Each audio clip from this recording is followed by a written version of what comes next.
নমস্কার, পরিক্রমণ বৃত্তান্ত চ্যানেলে আপনাদের সবাইকে স্বাগত জানাই। আজকে আবার নতুন এক ভিডিও নিয়ে চলে এসেছি। আজকে চলেছি দক্ষিণ বাঁকুড়ার দেউলভিরা গ্রামে। সেই দেউলভিরা গ্রাম মহাবিষ্ণু মন্দিরের জন্য বিখ্যাত। সেখানেই আজকে চলেছি। গ্রাম্য সুন্দর প্রকৃতি, দ্বারকেশ্বর নদ অতিক্রম করে চলেছি দেউলভিরার পথে।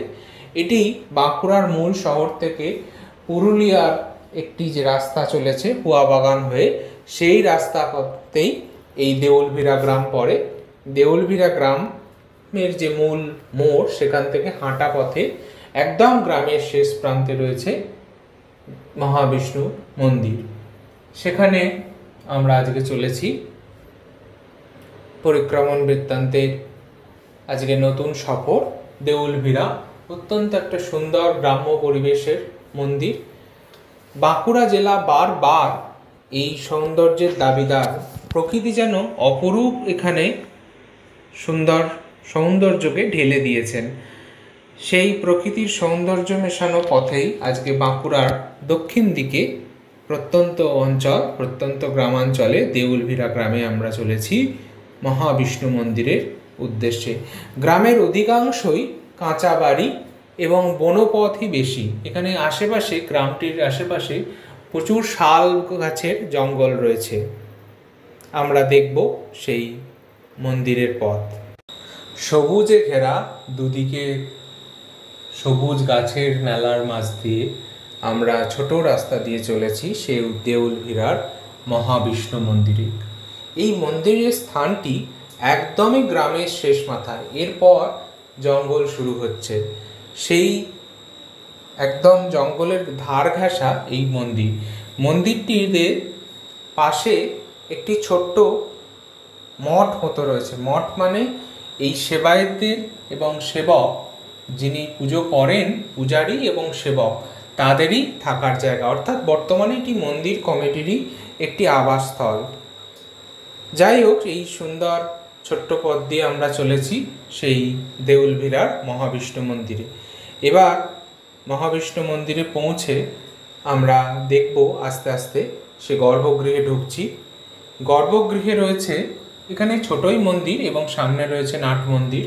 সেই গর্ভগৃহের মাঝে রয়েছেন মহাবিষ্ণু, লোকেশ্বর মহাবিষ্ণু দ্বাদশভুজে সেই বিষ্ণুমূর্তি, এবং বিষ্ণুমূর্তির ডান দিকে রয়েছেন কুবের মহারাজ, অর্থাৎ যিনি ধন সম্পদের অধিষ্ঠাত্রী দেবতা, সেই কুবের মহারাজ।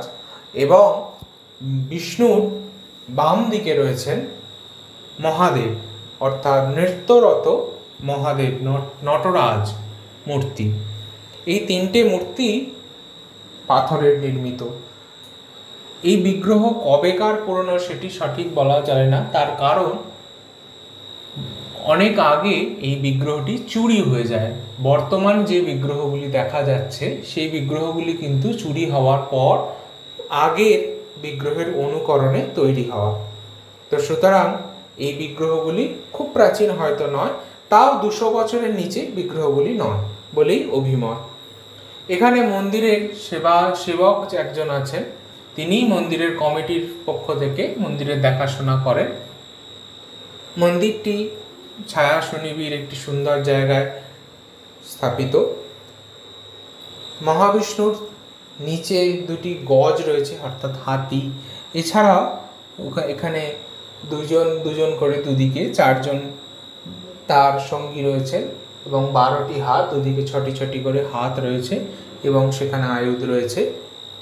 তার পাশে রয়েছেন কুবের মহারাজ, যার দুই হাত, এক হাতে যার পদ্ম নিয়ে আছেন আরেকটি, এবং তার দেহাকৃতিটি তুলনামূলকভাবে খর্ব এবং উদরটি পুরু। পাশে রয়েছেন নটরাজ মহাদেব। আপনারা দর্শন করুন সেই নটরাজ মহাদেবকে, নৃত্যরত মহাদেব। এখানে পাশে রয়েছে দুর্গার ঘট। প্রত্যেকটি বিগ্রহেরই উদ্দেশ্যে একটি করে ঘট এখানে রয়েছে, পূজিত হয়। এছাড়াও নারায়ণ শিলা ইত্যাদি রয়েছেন। এখানে নিত্য অন্ন ভোগের ব্যবস্থা আছে।